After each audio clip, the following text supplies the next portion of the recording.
Hello everyone, हमारे साथ image के एक फैकल्टी मौजूद है जिनसे हम बातचीत करेंगे। Good morning sir. Good morning. Sir, आप अपने बारे में हमें कुछ बताइए। मेरा नाम रतीश नाथ है।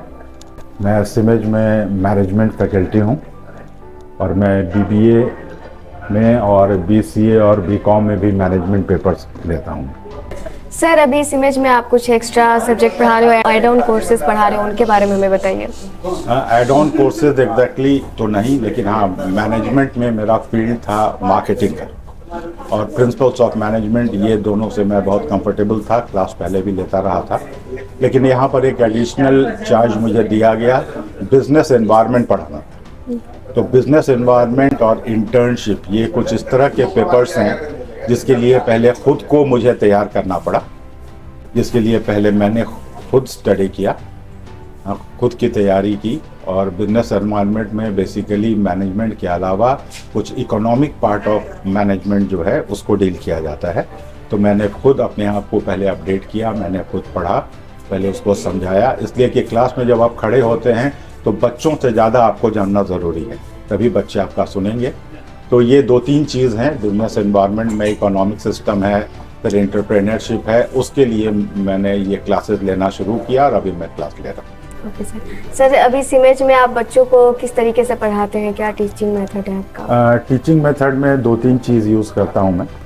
एक तो मैं बोर्ड का भी यूज़ करता हूँ, जिसमें लिख करके बच्चों को पढ़ाया जाता है, उनको बतलाया जाता है, कंसेप्ट समझाया जाता है। फिर उसमें हम पीडीएफ का भी यूज़ करते हैं अगर कुछ मटेरियल है।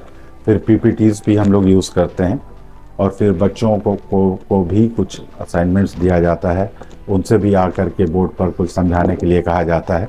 तो ये सारा चीज़ मिला करके हम लोग कोशिश करते हैं बच्चों को समझाने। कुछ क्लासरूम एक्टिविटीज़ के बारे में हमें बताइए जो आप बच्चों को इन्वॉल्व करने के लिए करते हैं। बच्चों को इन्वॉल्व करने के लिए हम लोग रोल प्लेस करते हैं। जैसे मैनेजमेंट में बहुत सारे चीज़ हैं जो केस स्टडी पे चलते हैं, तो हम लोग पहले केस स्टडी बच्चों को समझाते हैं, फिर एक सिमिलर केस स्टडी उनको दिया जाता है प्रिपेयर करने के लिए कि ये बैकग्राउंड है, ये टॉपिक है, इस पे आप लोग एक प्रिपेयर कीजिए कि एक वर्चुअल सोच करके इमेजिनेटिव क्या हो सकता है, इस तरह का केस, और उस पर बच्चे प्रिपेयर करते हैं। फिर ग्रुप्स में हम लोग बच्चों से प्रेजेंट करवाते हैं ताकि बच्चे, हम लोगों को पता चले कि बच्चे समझ पाए हैं उस कंसेप्ट को एक है। कुछ ऐसे प्रोजेक्ट पे आपने वर्क किया हो इमेज में जो बच्चों को हेल्प करे या भी करवा रहे हो? बहुत सारे प्रोजेक्ट्स हम लोगों ने अभी किया है। जैसे अभी मैं जो भी टॉपिक्स पे क्लास लेता हूँ उसमें बच्चों को हमने कुछ असाइनमेंट दिया है, कुछ खुद ढूंढ करके निकालने का। जैसे कोई भी टॉपिक आता है तो उस पर मैं बच्चों को बोलता हूँ कि ये टॉपिक है, ये फैक्ट है और ये कुछ स्टडीज़ हैं, पहले के एग्जाम्पल्स हैं, अब कुछ एग्जाम्पल्स तुम लोग ढूंढ करके लाओ। तो बच्चों ने बहुत सारे एग्जाम्पल्स ढूंढ के लाए हैं, बहुत कंपनीज़ का उन्होंने सर्वे किया है और सर्वे करके वो अपना रिपोर्ट सबमिट करते हैं और क्लास में उनको मौका दिया जाता है पीपीटी के थ्रू या असाइनमेंट के थ्रू उसको प्रेजेंट करने का। सर, सिमेज में अभी आप पढ़ा रहे हैं तो आप अपना पर्सनल एक्सपीरियंस हमें बताइए। पर्सनल एक्सपीरियंस, बच्चे बहुत प्यारे हैं, बच्चे प्यारे ही होते हैं जहाँ भी मैंने पढ़ाया है ना। आप पे डिपेंड करता है कि आप उनको कैसे कंट्रोल करते हैं। तो क्या आपके टीचिंग में इतना दम है कि बच्चे कंट्रोल रह पाते हैं? और बच्चों को अट्रैक्ट करना बहुत ज़रूरी है पढ़ाने के पहले।